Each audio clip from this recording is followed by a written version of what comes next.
Mystical Zi Bai will crumble her enemies, and today I'm here to tell you how to build her best. My name is Juice, and let's get into it. So what artifacts does this lovely horse desire?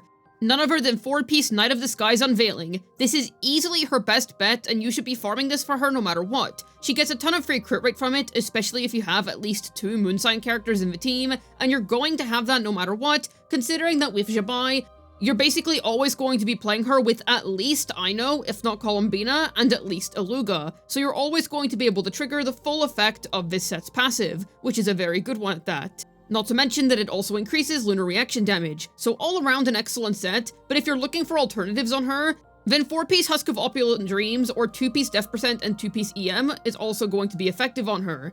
As for Zi Bai's main stats, simple, go for Def Percent, Crit Percent. It's as simple as this. Damage bonus percent doesn't benefit lunar reactions, which therefore means there is no point in building damage bonus percent on her, just like any other lunar DPS. So in this instance, you would rather build her on a Def Goblet instead.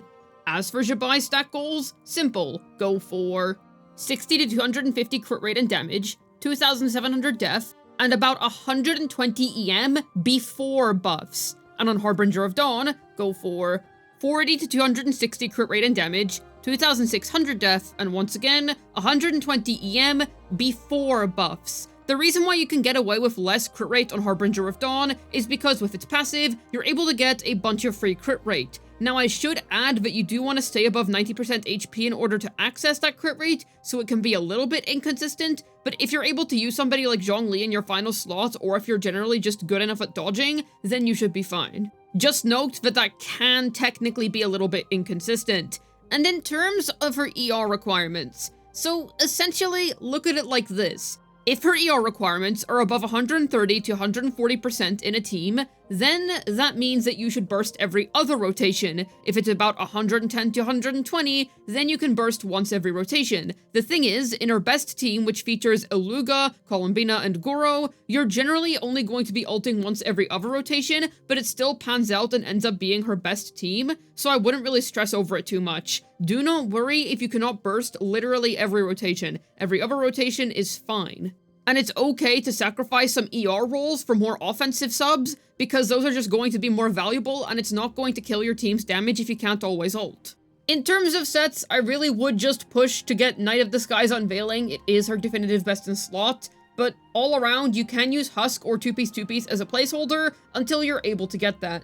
Yet what weapons shall this glorious horse use to defend Liyue? Well, none other than Light-Bearing Moonshard. This is going to be her signature best-in-slot weapon, and it is indeed very, very good for her. It gives her some def, which is very nice, and damage inflicted by lunar crystallized reactions increases by a very high amount, even at R1 with this weapon. So all around, easily her best bet, and it also gives her a crud ton of crit damage. So it's a great investment, but I do want to add that you don't necessarily need this. If you have Foliar Incision, or if you have Uraku Misugiri, both of those are going to be really good choices for her. And consider that Uraku is going to be benefiting quite nicely, because there's always going to be Geos within Zi Bai's team, obviously. So you can use other 5-star swords and get away with it quite easily, and most 5-star stat stick swords are going to be good on her. However, the free-to-play option that I really want to give a big shout out right now is R5 Harbinger of Dawn. That is a 3-star sword and it is really good on her. Now I do want to say, you do want uptime on this. If you don't have max uptime on Harbinger of Dawn, it does start to lose a good chunk of its value. So in an ideal world, you are utilizing this and you are able to keep yourself above 90% HP for the most part. If you're unable to do so, then you're going to miss out on the crit rate that the passive provides, which is a large reason as to what makes this weapon so good. But it's extremely budget friendly, and it's one of the main contributing factors to what makes Zi Bai such a free-to-play friendly DPS, because this character is one of the most accessible lunar DPSs that we've gotten in recent times, because she is all around really easy to build for, and she also has really easy team building that mostly includes 4 stars. And when I say easy to build for, what I mostly mean by that is that you can use a 3-star sword on her and get away with it, and you also don't really need to build that much crit rate on her in such a case because you're getting so much free crit rate. And if you basically always want to guarantee that she's going to be above 90% HP, you can just use Zhongli in her final slot, and that is going to work perfectly fine for you. Though it should be noted that in plenty of instances, you can end up not really running a good sustain in Zi Bai teams if you don't use Zhongli or you don't use any character that's able to provide you with any sort of meaningful healing or shielding or anything along those lines, then it is going to be harder to upkeep this. So I will say that her signature weapon has the very nice quality of at least being more consistent, but if you don't have a problem with that, then this weapon is absolutely amazing. I am glazing it a lot because it is worth the glaze. All around, there are plenty of weapons that you can run on this character, and most 5-star swords are going to perform for you. Generally, if you have a 5-star sword and it provides defense or some amount of crit, it is going to be a good Zi Bai weapon. She does indeed have her top picks, but if you don't have any of those, then you can easily get away with an extremely budget-friendly choice, so I honestly wouldn't sweat it too much. Yet who shall be striding alongside of his horse Adeptus? Well, I would say that her team at the minute is quite rigid because she's a lunar character, which means that she's pretty easy to build for teams-wise, but she does have some flexibility.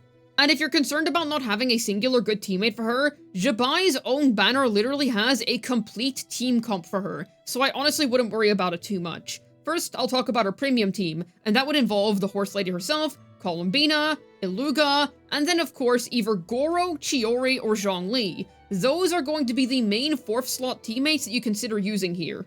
In terms of pure strength, Goro is actually going to be the best one here, and if you're able to get Constellations on your Iluga, to be honest, his Constellations are really good for Zi Bai, especially C1 and C2, because they make him more comfortable to play, and if you can get him to C6, that's also going to be quite nice. But he honestly works just fine for her down at C0, and is still going to remain as being one of her best in slot teammates. So all around, use Zhongli for comfort in the final slot, Goro for damage, and then Chiori herself is also capable of doing some nice damage because Lunar Crystallize counts as a construct. So if you happen to be a fan of the cutting edge of fashion, well, that is another nice use case for her.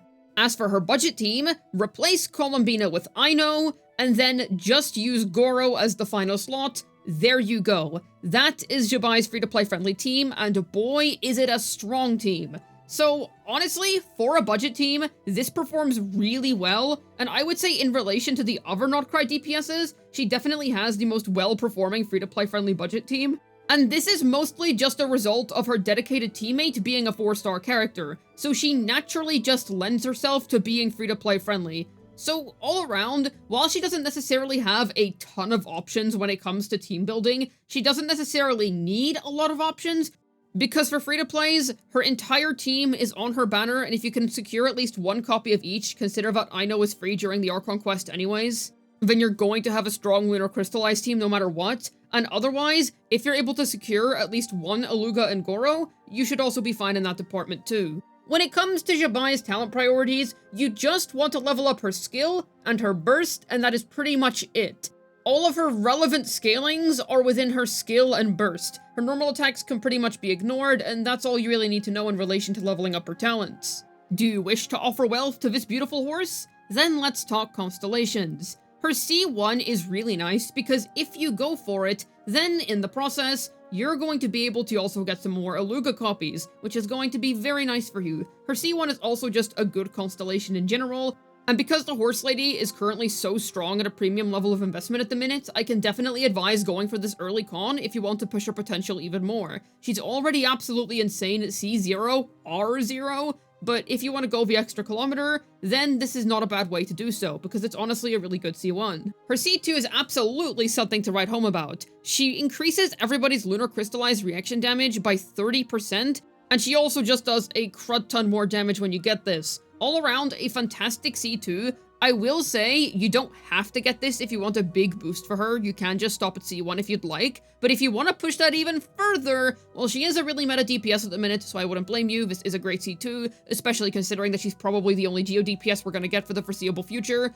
But all around, this is a great C2, and it is worth getting for her if you want to invest more. Her C3 increases her skill level by +3, which is honestly a pretty nice benefit, but it's nothing that I would say you should go for deliberately. This is good, and if you end up getting it, then it's not bad to stop here, though I would generally just stop at C2 because that's still a really big power spike, and I wouldn't go further unless you're going for C6. Her C5 increases her burst level by +3, nothing much else to say here. And as for her C6, yep, this is a good C6. This is very, very strong. This is absolutely great, and it's not a bad choice to invest into whatsoever if you're looking for a strong C6 to invest into. It does really help that Zi Bai is also just a really good unit in general right now, and she's also a unique one to go for because she's a Geo DPS, and like I said earlier, we don't necessarily get a lot of those these days. So, a safe investment if you're looking for a strong C6 to play. Also, value on DPS constellations has increased so much in Nordcry in my opinion.